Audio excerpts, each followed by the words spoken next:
Labvakar, dārgie draugi! Sākam kārtējo pārskatu par karu Ukrainā. Piedodiet, neiztaisīju raidījumu pagājušu piekdienu pirms svētkiem, jo, diemžēl, īpaši nebija daudz patīkamu ziņu. Tāpēc es nolēmu, ka labāk, lai svētki paiet mierīgā gaisotnē, un tad atgriezīsimies kara situācijā Ukrainā pēc svētkiem.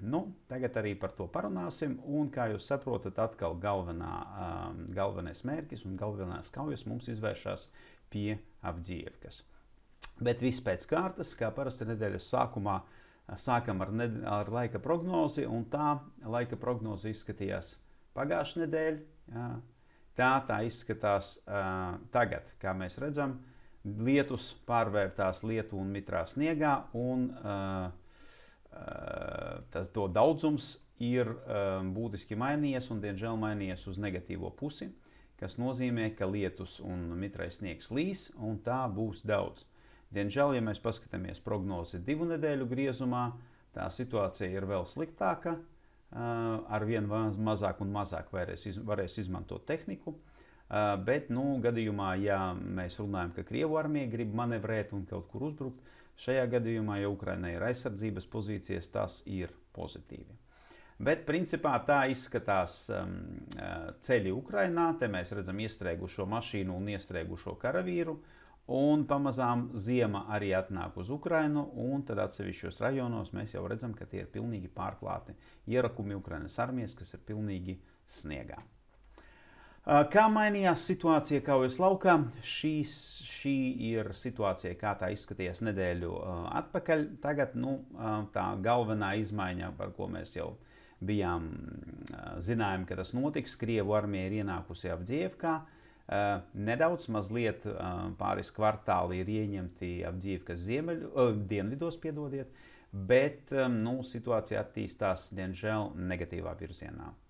No pozitīvām lietām varam minēt šo te uzbrukumu no Tarieckas uz Horlivku, kas ir, teikšu godīgi, negaidīts, bet diezgan pareizs un labs risinājums no Ukrainas armijas puses, jo pirmkārt, tas uzbrukums ir veiksmīgs, un otrs, tas, ka tas uzbrukums ir veiksmīgs, piespiedīs Krievu armiju pārvest savus spēkus uz šo frontes līniju, šo posmu, vai no augšas no Bahmutas virziena, vai no Avdijevkas. Pagaidām izskatās, ka spēkus, kurie Krievu armija pārmet uz šejieni, nāk no Bahmutas.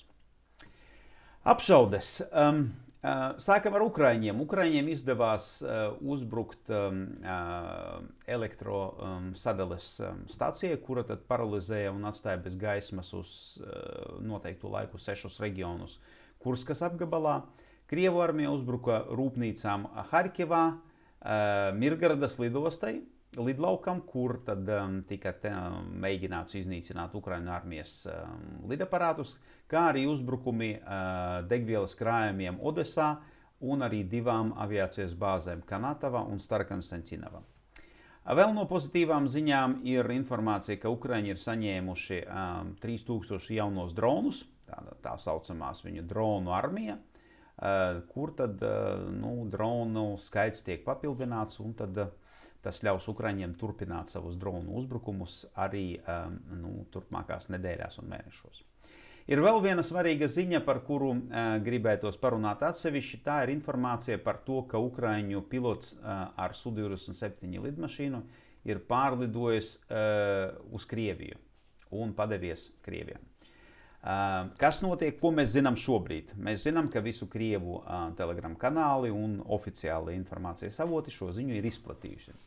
No otras puses mēs zinām, ka Ukrainas kanāli, un tas ir nemaz netik sen, ir pateikuši, ka viņi pilnīgi noliedz tās ziņas, ka informācija, ko izplata Krievu informācijas portāli, ir patiesa. Tātad pagaidām atstāsim lielu jautājumu zīmi par šo te notikumu, bet ir absolūti skaidrs, ka tuvākās dienās mēs redzēsim vai nu apstiprinājošos informāciju vai noraidošo informāciju. Tāpēc pagaidām liela jautājuma zīme pie šī notikuma, jo mēs patiesībā nezinām, vai tas patiešām ir noticis vai nē.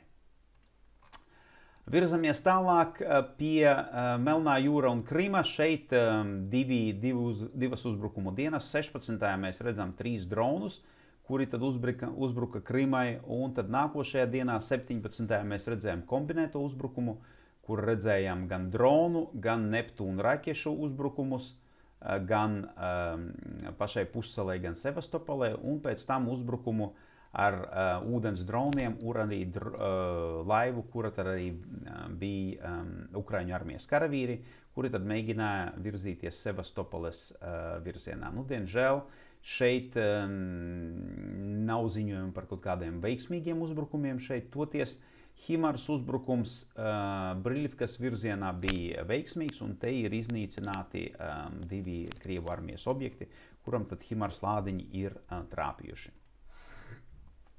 Hersonas virziens. Šeit Ukraiņi veiksmīgi darbojas pie Krinkiem, un jaunā vienība, kas tika nomainīja iepriekšējo vienību, veiksmīgi uzbruka, par to pēc nākošajos slaidos. Vēl šeit jāatzīmē 2 lietas. Viens Ukraiņu dronu veiksmīgs uzbrukums, kura rezultātā tika iznīcināta TOS-1 sistēma. Un interesanta lieta no Krievu armijas puses. Krievu armija sāk ar dronu palīdzību izplatīt skrejlapas, kur, acīm redzot, grib pierunāt Ukrainas armijas karavīrus padoties gūstā un nepretoties. Nu, cik šis te paņēmiens būs efektīvs, nu, to mēs redzēsim tuvākajās dienās. Notikumi pie Dņeprā un uz salām. Tātad šeit ir interesants viena attīstība. Ja mēs paskatāmies 16. novembris, šo te vietu, tad tas ir rajons, kas atrodas šeit. Ko mēs te redzam? Mēs te redzam lielu baržas tipa, prāmja tipa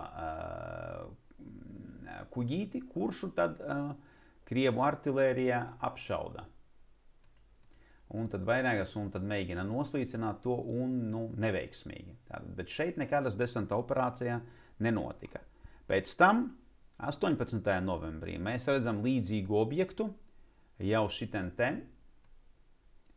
pie šīs te maziņās Konkas upes, un tā, kā mēs zinām, ir tā upe, pa kuru tad Ukraiņas spēki piegādā savas vienības uz Krinkiem. Un tad, acīm redzot, tad šoreiz tā desanta operācija šeit tomēr ir notikusi, un tad šis karavīru skaits šeit ir papildinājies. Pagaidām par to precīzas informācijas nav, bet, ja Ukraiņi izmanto lielākus kuģus, tas nozīmē, ka viss šeit viņiem darbojās bez problēmām. Nu, un tad par to jauno Ukraiņu vienību, kuru pārdislocēja uz šejieni, tātad viņi momentāli pārceļoties pāri upei, devās uzbrukumā un atsita Krieviem šo te daļu meža. Un tad tagad izskatās, ka šo te rajonu kontrolē Ukrainas armija. Nu, un arī šeit mēs redzam, arī viņu uzbrukumi tika pastiprināti ar dronu darbību, bet, ja tāda laika apstākļi būs, kā es stāstīju sākumā, tad dronu darbība, diemžēl, tiks būtiski ierobežota. Darbība pārējos placdarmos. Šeit nav aktīvās darbības no Ukrainas puses, bet mēs redzam ziņojumus par to, ka Krievu artilērija apšauda pozīcijas gan pie Antoņevskas tilta, gan pie dzelzceļa tilta, bet nekādu aktīvo sadursmi starp divām pusēm šeit nav. Zaporožija virziens. Te mēs redzam 4 vietas, kur bija būtiski notikumi. Sākam ar pirmo, Zariečne. Atcerieties, es stāstīju, ka šeit tika uzbrukts un jau 2. reizi pēc kārtas Ukrainas armijas vienībai, kura sakoncentrējās šajā rajonā. Vispirms tika runāts par 3. Nacionālās gvardas brigādi, pēc tam par 128. Kalnu brigādi. Beigās izrādījās, uzzīmēsim 128. Beigās izrādījās, ka tā tomēr ir 115. brigāde. Nu, diemžēl, arī šīs brigādes karavīri ir cietuši Krievu artilērijas uzbrukumā. Kaujas pie Rabociņa Ukraiņi turpina spiest virzienā uz Novopokrovku un Kopaņi. Attiecīgi Krieviem izdevās uzbrukums virzienā no Novofjodorovkas, Novopokrovkas, un te, diemžēl, viņiem izdevās pavirzīties uz priekšu. Un tas izskatās aptuveni šādi. Tad šeit bija tas Krievu armijas uzbrukums, kur viņiem izdevās pabīdīt mazliet Ukrainas armijas un tad mainīt pozīcijas šeit. Tad Ukraiņi attiecīgi, kā es jau teicu, viņi uzbruka gan Novoprokopjevkai, gan Kopaņi. Un interesanti šeit ir viena operācija, ko veica Ukraiņu vienības. Tas bija tāds tāls reids līdz pat šitai te vietai, kur tad Ukraiņu armijas karavīri uzbruka ielavījās starp visām Krievu armijas pozīcijām šeit, aizgāja līdz šīm te pozīcijām un nakts laikā tad iznīcināja veselu Krievu armijas vienību šeit. Kāpēc Ukraiņiem tas ir izdevies? Nu, pirmkārt, laikam tādēļ, ka tā bija labi saplānota un organizēta operācija, bet otrkārt ir tādēļ, ka Krievu armijai šeit ir mazāk spēku tagad, un viņam nenotiek rotācijas tik bieži kā Ukrainas armija, un attiecīgi karavīri vienkārši piekūst. Un tas ir tas risinājums, kad Ukraiņiem izdevās viņus noķert, kad viņi bija nesagatavoti, nu, un iznīcināt pretinieka vienību. Ejam tālāk pie Staramajorski un Uražaini. Mēs redzam Krievu armijas uzbrukumus. Viņi grib samazināt šo te placdarmu un tad atgrūst Ukraiņus atpakaļ tālāk uz ziemeļiem. Redzam arī Ukraiņu pretuzbrukumu šajā rajonā. Nu, un tad kaujas notiek arī pie Novomihailovkas, kur ir ne tikai apšaudes, bet arī Krievu armijas uzbrukumi un, diemžēl, arī virzība uz priekšu.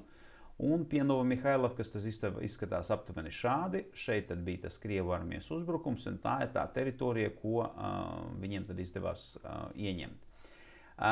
Tas nebūtu sliktais ir tas, ka Krievu armija izdevās ieņemt šo te pozīciju, kas bija viena no atslēgu pozīcijām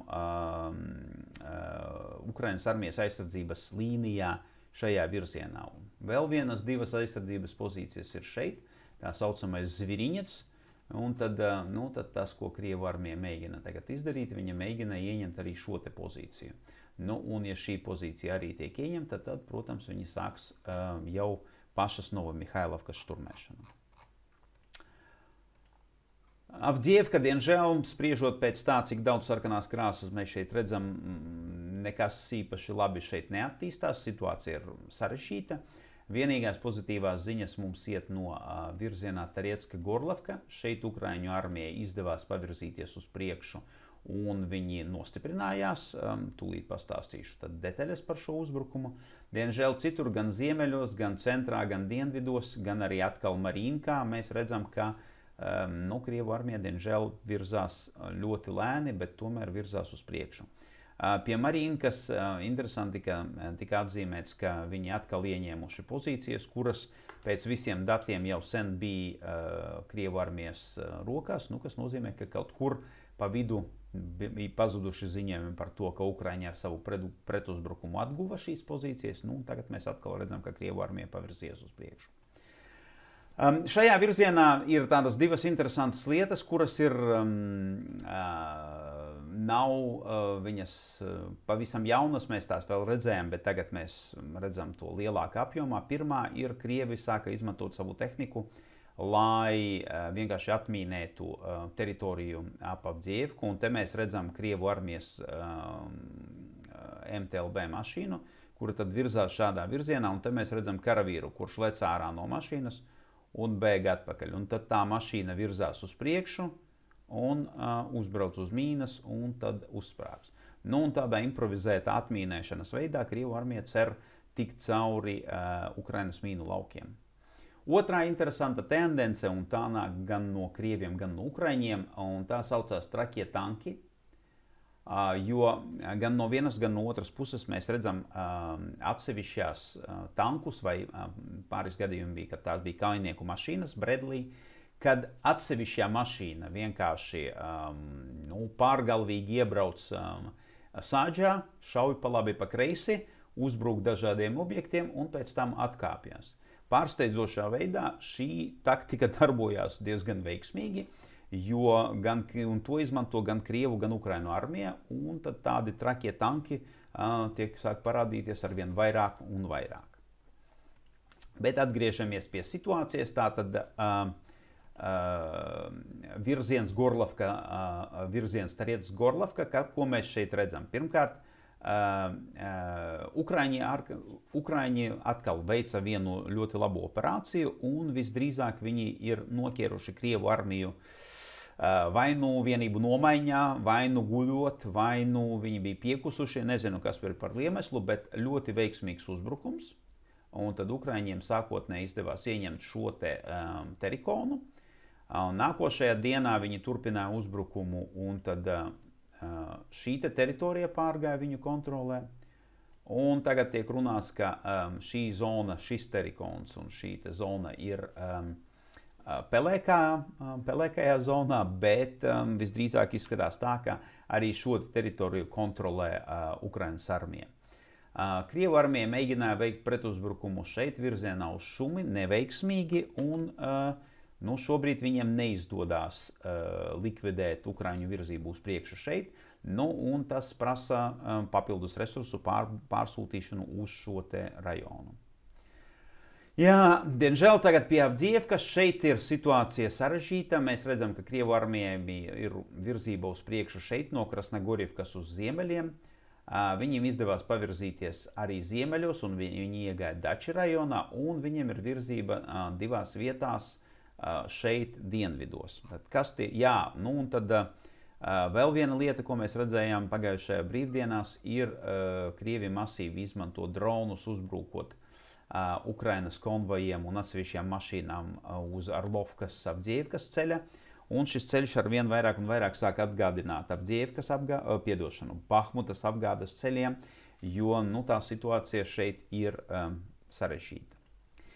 Tātad izmaiņas frontes līnijā. Pirmā tātad no Krasnogorivkas virzienā uz Novokalinovu un Keramiku. Te mēs redzējām, Krievu armija aizgāja pa dzelzceļu un ieņēma šo teritoriju, kā arī pavirzies uz priekšu šeit, un tad nākošajā dienā mēs redzējām vēl vienu uzbrukumu, un tad principā šo dzelzceļu daļu šeit tagad kontrolē Krievu armija. Kas visdrīzāk notiks turpmāk, mēs redzēsim arī uzbrukumus Novokalinove, bet svarīgākais Krievu armija ir tagad šeit ir tāds kārtējs Dači, tā saucamais rajons, un tad visdrīzāk, ko mēs redzēsim Krievu armijas uzbrukumu šajā virzienā, jo viņiem ir jāpabeidz kontrole, jāieņem kontrole pār dzelzceļu, lai viņi šeit varētu nodrošināt savu flangu un tad attīstīt uzbrukumu tālāk uz Avdijevku. Situācija pie Stjepove. Šeit, kas visdrīzāk ir noticis, Stjepove ir pelēkajā zonā, jo visdrīzāk Krievu armija ir atkāpusies atpakaļ uz dzelzceļa līniju. Daudzās kartēs tiek rādīta šī teritorija, kuru kontrolē Krievu armija. Visdrīzāk tas tā nav, visdrīzāk šo teritoriju nekontrolē neviens, jo arī Ukrainu armija ir no Stjepova atkāpusies un ieņēmusi pozīcijas pa nākošo meža strīpiņu, kur tad viņi varētu aizķerties un izveidot savas aizsardzības pozīcijas. Ziemeļos no Terikonas šeit mēs redzam, ka iepriekšējā dienās Krievu armija ieņēma šos rajonus, un tad nākošajā dienā mēs redzam, ka viņi ir iegājuši šajā Dači rajonā, un tad visdrīzāk, kas šeit notiks, visdrīzāk mēs redzēsim uzbrukumus šādā virzienā. Un, diemžēl, šeit visdrīzāk Ukraiņu armija atkāpsies, jo tām Ukraiņu vienībām, kuras atrodas šajā rajonā, viņu apgāde ir apgrūtināta, jo apgāde jāiet šādā veidā, un tas neatvieglo Ukraiņu aizsardzības uzdevumus šeit. Vēl viena lieta bija interesanta. Ukraiņu armija veica apšaudi šeit. Un tā jau ir daļa no ķīmiskā kombināta. Tā bija no atsevišķa apšaude, kas nozīmē, ka Krievu armija visdrīzāk bija iegājusi iekšā, dabūja pa zobiem un atkāpās, bet mēs saprotam, ka situācija šeit vēl joprojām ir sarežģīta. Un tad ejot uz ziemeļiem, uz dienvidiem, tad mēs šeit redzam Krievu armijas virzienu vienā dienā, otrā dienā, un tad arī mēģinājumi virzīties uz priekšu šeit, un izdevīgākie un veiksmīgākie teritorijas paplašināšanas mēģinājumi šeit. Tātad šeit mēs redzam, ka Krievu armija ir ienākusi Promzonā, kas atrodas dienvidos no Avdiivkas dienvidos, un tad, tagad viņi cīnās par to, lai iegūtu kontroli par šo teritoriju. Nu, te izskatās tā, ka praktiski tas viņiem gandrīz vai ir izdevies. Nu, vienīgais, ko mēs redzam šeit, Ukraiņu armija šeit dodās pretuzbrukumos. Nu, cerēsim, ka viņiem izdosies atsist kaut kādu daļu no šīs teritorijas un nostiprināties šeit. Jo, ja viņi zaudē šo zonu, tā būs Krievu armijai diezgan nopietna uzvara, jo promzonā, kā industriālajā zonā, kā jūs zinat, ir ļoti vienkārši nostiprināties. Tur ir lielas, spēcīgas ēkas, kuras ir ļoti grūti sagraut, un attiecīgi no turienes jūs varat diezgan vienkārši attīstīt savu uzbrukumu uz priekšu. Bahmuta šeit, jā, diemžēl, te mēs arī redzam pamatā sarkanās bultas, ir apstiprināti Krievu armijas panākumi pie Avdiivkas un ir nepārbaudīta pagaidām ziņa, ka Ukraiņu armija atstāja Hromove un visdrīzāk veido savas pozīcijas pa to ceļu, kas iet no Časevjara uz Bahmutu. Un izmaiņas situācijā ir tādas, ka šis teritorija, kur Krievu armija izdevās pāriet pāri dzelzceļam, te ir uzbrukums Klišķievkai, te ir cīņa par dzelzceļu atkal, un tad mēs vēl redzam vēl vienu uzbrukumu, kas iet šeit, un tas ir uzbrukums uz to pozīciju, kas atrodas uz ziemeļiem no Klišķievkas, kura tad principā kontrolē visu to, kas notiek Klišķievkā iekšā. Sieverskas virziens šeit papildus Krievu armijas uzbrukumiem pie Bahmutas. Mēs redzam interesanti pie Bielogorivkas aktivizējusies Ukrainas armija, un te ir ziņojums par to, ka viņiem izdevās atgūt daļu no teritorijas. Pagaidām nav precīzas informācijas, noteikti par to precizēšu rīt, un ir tāda interesanta informācija par Spirne. Krievu avoti ziņo, ka viņi ir ieņēmuši Spirne, Ukraiņi, protams, klusē par to. Tāpēc, kā minimums šī sāģe ir tagad pelēkajā zonā. Skatīsimies, kas te reāli ir noticis, precizēsim to informāciju, jo ir zināms, ka Krievi diezgan nopietni uzbruka Spirnē pēdējās dienas. Pie Limanas papildus jau esošām informācijām par Krievu armijas uzbrukumu parādījās arī Ukraiņu pretuzbrukums, kas iet no Torskie, Dibrove un Kuzmine virzienos. Šeit pagaidām nav ziņojumi par virzību uz priekšu no Ukraiņu armijas puses, bet to, ka mēs redzam arī zilās bultas papildus sarkanām, tas ir kā minimums pozitīva ziņa, kas nozīmē, ka Ukraiņiem vēl šeit pietiek spēkus, ka viņi var veikt arī pretuzbrukumus. Un tad pēdējais ir Kupjanskas virziens šeit. Kaujas notika pie Siņķivkas, Ivaņivkas, Berestave un Stelmahivkas, bet nekur nevienā vietā nav nekādu apstiprinošo ziņojumu par to, ka Krievu armijai izdevās gūt panākumus. Un tad sen nebija nekādas informācijas mums no Baltkrievijas robežas. Tagad mēs ieraudzījām, parādījās viena reportāža par to, ka Ukraiņi gatavo aizsardzības līnijas gar robežu, un tās līnijas izskatās šādi. Tas ir tuvumā, tas ir no attāluma. Un vai neko tas neatgādina? Tas atgādina Suravikina līniju. Un te man jāsaka tā, mēs visu laiku smīkņājām par tiem tā saucamiem puķu zobiem, bet šeit laikam tomēr būs jāatzīst, ja Ukraiņi arī veido līdzīga veida aizsardzības šķēršļus uz savas robežas ar Krieviju, ar Baltkrieviju šī gadījumā, tas nozīmē, ka laikam tomēr šie šķēršļi darbojās un viņiem ir zināmais efekts, jo pretējā gadījumā Ukrainas armija neko tādu noteikti uz savas robežas neveidotu. Tas šodienai man laikam būs viss. Izraēlu izlaidīsim un par izmaiņām kaujās Gazas joslā pastāstīšu jums detalizētāk rīt, bet šodien atkal atgriežamies. Galvenās kaujas vēl joprojām notiek pie Avdiivkas, un tad rīt arī pastāstīšu jums par to, kā situācija ir mainījusies gan pie Avdiivkas, gan arī citās vietās, gan Ukrainā, gan Izrēlā. Ar to šodienai man ir viss. Paldies par jūsu uzmanību un līdz rītam!